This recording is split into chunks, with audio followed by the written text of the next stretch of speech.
Kabanata 1481. Sinabi ni Avery kay Elliot kagabi na susunduan siya ngayon sa ospital. Pero hindi siya dumating. Sinabi ng driver, may sakit si Avery. Bahagyang kumunat ang noo ni Elliot nang marinig iyon. Nagising si Avery kaninang umaga at nahihilo. Ang akala niya ay dahil hindi siya nakatulog ng maayos, ngunit pagkatapos kumain ng almusal ay halatang mataas ang temperatura ng kanyang katawan. Kumuha siya ng thermometer at tiningnan, at sigurado, may mababang lagnat siya. Medyo maangin sa labas ngayon, na isa sa mga dahilan kung bakit napagdesisyonan niyang hindi na lumabas. Pangalawa, natatakot siyang maipasa kay Elliot ang kanyang sakit. Si Elliot ay nagpapagaling mula sa isang malubhang karamdaman, at ang kanyang katawan ay mahina pa rin at ang kanyang kaligtasan sa sakit ay medyo mababa. Nang sunduin ng driver si Elliot, nag-impake siya ng guest room para kay Elliot. Maaari lamang silang matulog sa magkahiwalay na silid hanggang sa gumaling sila. Sa kabutihang palad, kahit na siya ay may sakit, si Mrs. Cooper ay mas mabuti. Sinabi ni Mrs. Cooper na maaaring nahawa siya ng kanyang sakit, ngunit alam niya na ang kanyang sakit ay walang kinalaman kay Mrs. Cooper. Matapos sipon si Mrs. Cooper, nanatili siya sa bahay ng 2 araw, at bumalik lamang kapag humupa ang kanyang mga sintomas. Pagkarating ko dito, lalabas lang ako ng kwarto kapag nagluluto, at nananatili sa kwarto para magpahinga sa ibang pagkakataon. Paano ito nakakahawa sa kanya? Maya-maya, ang kotseng sumando kay Elliot ay dahan-daang nagmaneho papunta sa harapan at huminto. Bumaba ang driver sa sasakyan at binuksan ang pinto sa likuran. Pagkalabas ni Elliot ng sasakyan ay binitawan niya ang braso ng driver. Gamit ang isang tungkod, humakbang siya patungo sa pintuan ng bilya. Nakapaglakad na siya ng napaka-steady, pero medyo mahirap kapag bumababa at bumaba ng bus. Nakatayo si Robert sa pintuan ng bilya, pinapanood si Elliot na nakapikit, at agad na niyakap ang binti ni Mrs. Cooper sa takot. Huwag kang matakot, Robert, iyon ang iyong ama. Narinig ni Avery ang paggalaw sa silid at agad na lumabas. May mga antipyretic sticker sa kanyang noo at may maskara sa kanyang mukha.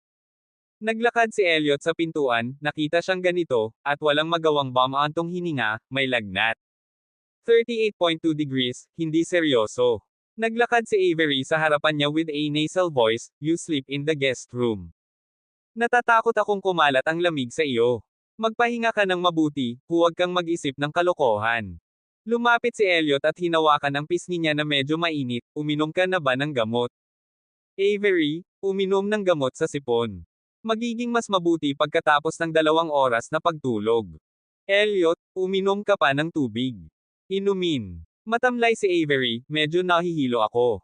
Humiga na ako. Bagamat nakalabas ka na sa ospital, dapat kang mag-ingat na hindi mabaigo sa muling pagsusuri. Magpahinga ka na, sasamahan na kita.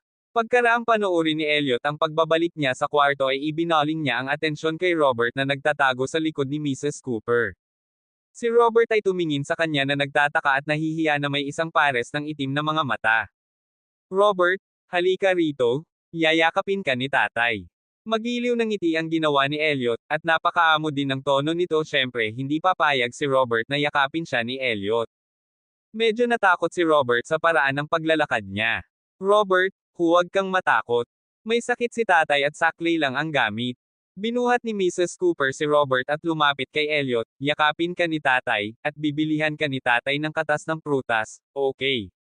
Nang makita ang kapakanan ng fruit puri, at ubiling binitawan ni Robert ang kamay na nakahawak kay Mrs. Cooper. Hinawakan siya ni Elliot sa kanyang mga bisig, na amoy ang malagatas na amoy ng kanyang katawan na pag-aari. Lamang ng isang bata, at nadama ang kapayapaan at kaligayahan sa kanyang puso. Ang kanyang buhay ay tila bumalik sa landas mula sa isang sanggang daan. Bridgedale. Pagkatapos ng isang linggong paglalaro, handa na si Ben Schaffer na bumalik sa Ariadne. Bago bumalik sa Ariadne, kailangan niyang bisitahin sina Hayden at Gwen. Nagdala siya ng mga regalo at pumunta sa tirahan ni Hayden. Pinindot niya ang doorbell, at ilang saglit, may dumating na nagbukas ng pinto. Si Gwen ang nagbukas ng pinto para sa kanya. Kabanata 1482. Si Gwen ay nakasuot ng yoga suit at pinagpapawisan. Nang makita niya si Ben Schaffer, natigilan siya saglit. Ano? Nakakagulat na makita ako. Mabilis siyang sinulyapan ni Ben Schaffer habang nagsasalita ito. Pero ang tagal na niya itong hindi nakikita, at pakiramdam niya ay pamayat ng husto si Gwen, at nagbago ang ugali nito. Sira ang access control system sa bahay. Napaatras si Gwen para bigyan siya ng paraan. Oh, bakit walang dumating para ayusin? Pumasok si Ben Schaffer sa silid at nagpalit ng sapatos sa pasukan. Gwen, kadalasan walang bumibisita. Kung gayon, paano ka magbukas ng pinto kung hindi mo alam na ako iyon? Nagulat si Ben Schaffer sa kanyang mahinang depensa. Alam kong ikaw iyon. Sinabi sa akin ni Hayden kaninang umaga na pupunta ka ngayon. Naglakad si Gwen sa sulot iniligpit ang yoga mat. Kung ganoon, bakit nagulat ka nang makita mo ako ngayon? Nagpalit si Ben Schaffer ng sapatos at naglakad papunta sa sala para panoorin siyang naglilinis. Dahan daw ang sinabi ni Gwen, hindi ako nagulat na makita ka. Natulala ako sa bilis ng iyong pagtanda. The last time I saw you, hindi ko akalain na matanda ka na pala. Bakit ang tagal mo nang hindi nagkita, matanda na more? Ben Schaffer, natigilan. Gaano kaya siya kaiba ngayon sa 3 buwan na nakalipas? Bakit ang pangit magsalita ni Gwen? Sinasadyang magalit si Gwen sa kanya. Bakit hindi ka nagsasalita? Galit ka ba? Nilinis ni Gwen ang sala at nilingon siya, hindi ka naman tumitingin sa salamin araw-araw, di ba? Talagang tumatanda ka na, pagod ka na ba sa trabaho? O makipaglaro sa mga babae? Sobra, mahina ang katawan mo. Ang kabanatang ito ay ibinigay ng infobog.com. Bisitahin ang infobog.com para sa araw-araw na update. Si Ben Schaffer ay nagngangalit ang kanyang mga ngipin. Maingat siyang pumili ng regalo para sa kanya, ngunit ngayon ay ayaw niyang ibigay ito sa kanya. Ano ang nasa kamay na ito? Nakita ni Gwen ang bag sa kanyang kamay, kaya nagtanong siya, isang regalo. Huminga ng malalim si Ben Schaffer at nagpas siyang huwag na siyang pakialaman. Kung tutuusin, nahihiya siya sa kanya. Inabot niya sa kanya ang bag, isang regalo para sa iyo. Oh, ito ba ay kabayaran para sa nakaraang pagkakuha? Kinuha niya ang bag at naglabas ng isang jewelry box mula rito. No wonder sinabi ni Gwen, ordinary friend, who gave such a precious gift. Hindi nakayanan ni Ben Schaffer ang saksakin ng kanyang mga sinabi, Gwen, pwede mo ba akong makausap? I'm very happy na makita ka. Gwen, hindi ako masaya na makita kang masaya. Si Ben Schaffer ay naiwang tulala sa kanya, at nawala ang kanyang galit. Galit siyang naglakad papunta sa sofa at umupo, inibo ang usapan, kailan babalik si Hayden. Gwen, 6, 7 o 8 ng gabi. Ben, gabi na. Alas 6 na ba masyado? Binuksan ni Gwen ang kahon ng alahas, at sa loob ay isang kumikinang na pulseres. Isinuot niya ang bracelet, that was not bad. Di ba elementary siya? Ang mga mag-aaral sa elementarya ay umaalis ng paaralan sa alas 5 ng hapon. Si Hayden ay isang ordinaryong mag-aaral sa elementarya ngunit siya ay isang henyo. Panunukso ni Gwen, pupunta ako sa training class para mag-aral ng accounting, hindi ba dapat huli na ang lahat? Hintayin mo akong kumuha ng pagsusulit. Accountant certificate, baka mas magaling pa ako sa iyo. Naramdaman ni Ben Schaffer ang kanyang mukha na hinagod niya sa lupa. Ben, Gwen, galit na galit ka ba sa akin? Huwag mong biruin ang sarili mo. Hindi ko lang gusto ang iyong she**t at kailangan kong hilingin kay Avery na sabihin sa akin ang tungkol sa malalaking bagay. Hindi ka nahihiya. Si Ben Schaffer ay binugbog niya. Walang lakas na lumaban, natalo ng walang laban, 6:30 PM, umuwi si Hayden galing school.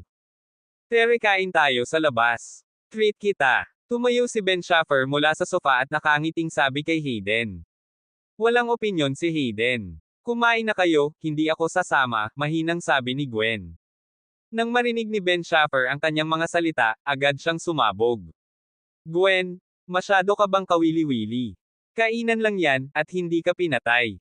Ganito ba ang target mo sa akin? Namula si Ben Schaffer sa galit, at mabilis na binubuli ang kanyang dibdib.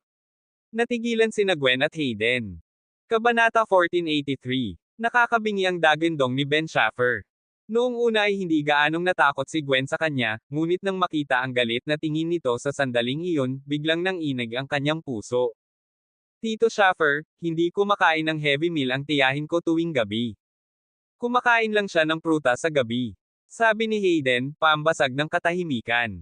Ben Schaffer, ano? Napaawang ang sulok ng kanyang bibig, at lalong lumalim ang pamumula ng kanyang mukha.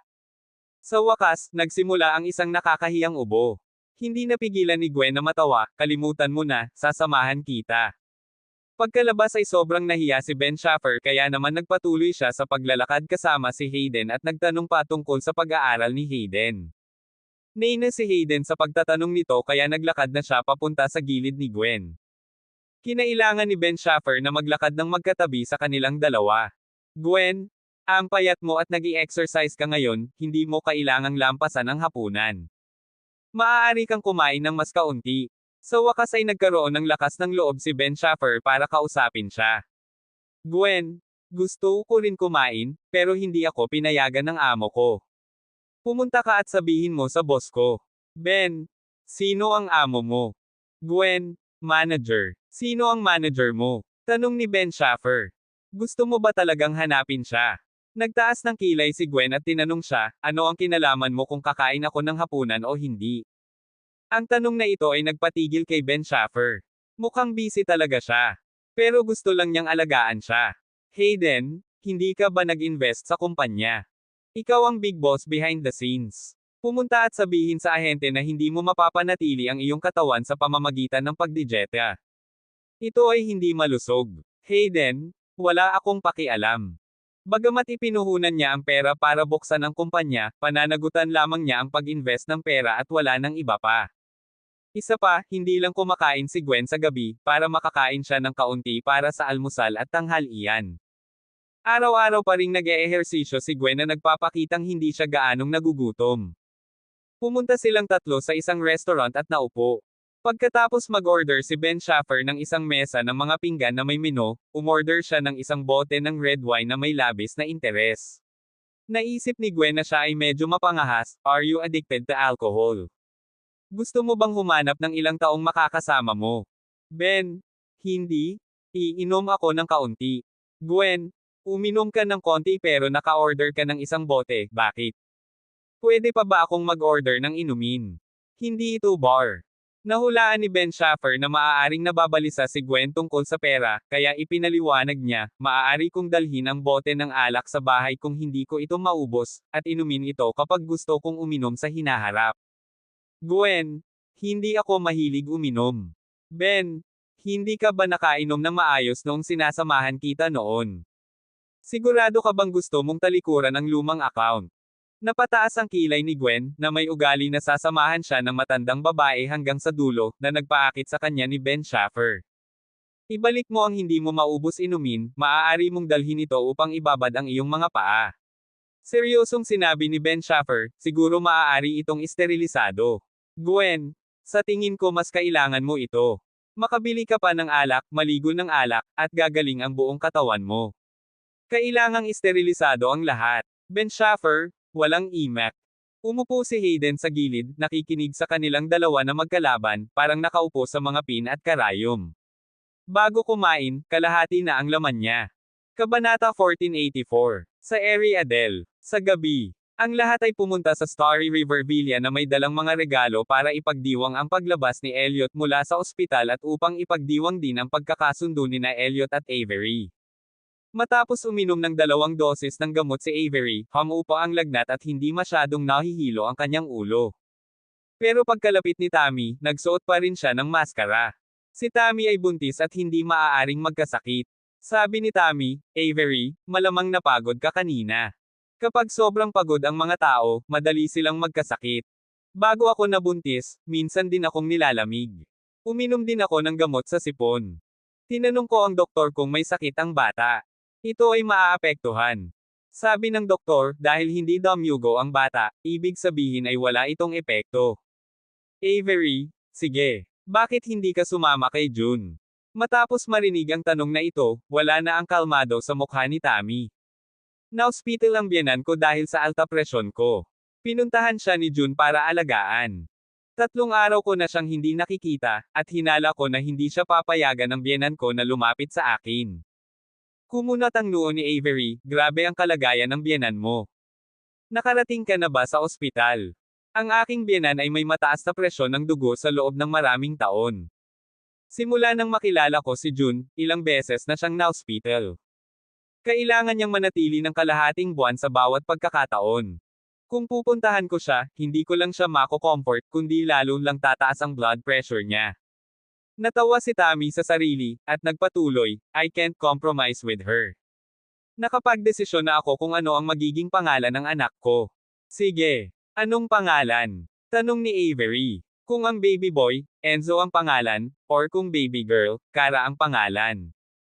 Ano sa tingin mo? Tuwang-tuwa si Tammy sa naisip niyang pangalan. Sa tingin ni Avery ay maganda ang pangalan, ngunit ang kanyang biyenan ay natatakot na hindi siya sumuko. Ang kabanatang ito ay ibinigay ng infobog.com. Bisitahin ang infobog.com para sa araw-araw na update. Avery, Tammy, anong gagawin mo kung hindi papayagan ng biyenan mo si June? Tammy, iniisip ko ito nitong mga araw. Sapat na sa akin ang magkaanak, ngunit hindi kailangan ng lalaki. Tsaka kung wala si June, makakahanap pa ako ng ibang lalaki. Ang pinakamahalagang tao sa buhay ko ay tiyak na hindi isang lalaking walang kadugo. Ang pinakamahalagang tao ay dapat ang aking mga magulang, at pagkatapos ay ang aking mga anak. Panipi. Naramdaman ni Avery na mas mature si Tammy. Avery, kung buhay pa lang ang nanay ko. Gusto kong maging masaya siya, ngunit walang pagkakataon. Avery, huwag kang malungkot. Ang mga bagay na maaari nating gawin ay talagang limitado. Huwag mong tingnan kung gaano kalibre at kadali ang sinabi ko. Sa totoo lang 3 araw na hindi ako pinupuntahan ni June, galit na galit ako. Napangiti si Tammy at nagpatuloy, pero hindi ako laging malungkot dahil dito, hindi ito maganda para sa bata. Avery, buti naman isipin mo. Siguraduhing alagaan ang iyong sariling katawan. Magiging napakasaya na magkaroon ng isang bata na ligtas na ipinanganak. Ibang-iba ito sa kaligayahan ng pag-ibig. Oo, halos gumaling na si Elliot, diba? Nakikita ko siyang nakahawak kay Robert gamit ang isang kamay, sobrang relaxed. Tumingin si Tammy kay Elliot. Avery, dapat halos pareho lang. Sinabi ko sa kanya na huwag munang yakapin si Robert. Tutal nagpapagaling pa naman siya pero hindi nakikinig. Ayaw kasi ni Robert kay Elliot pero gusto niyang magkaroon ng magandang relasyon kay Robert ng mabilis. Tammy, haha, nakikita ko. Ngayon, ang maliit na bibig ni Robert ay nakapout, hindi masyadong masaya. Lumapit si Avery at kinuha si Robert mula sa mga braso ni Elliot.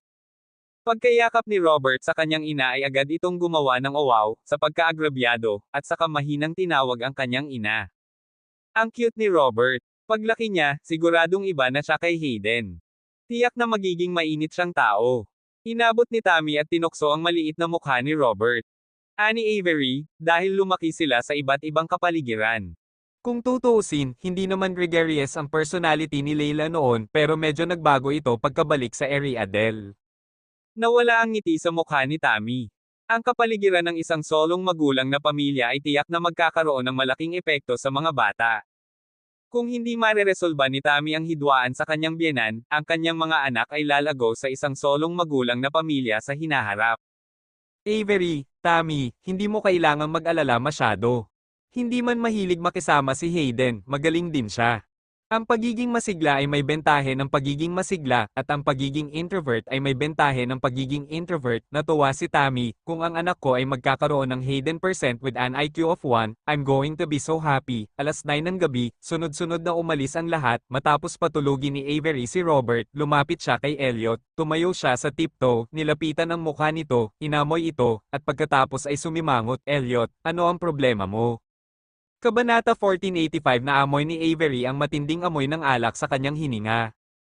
Umiinom si Elliot, tumingin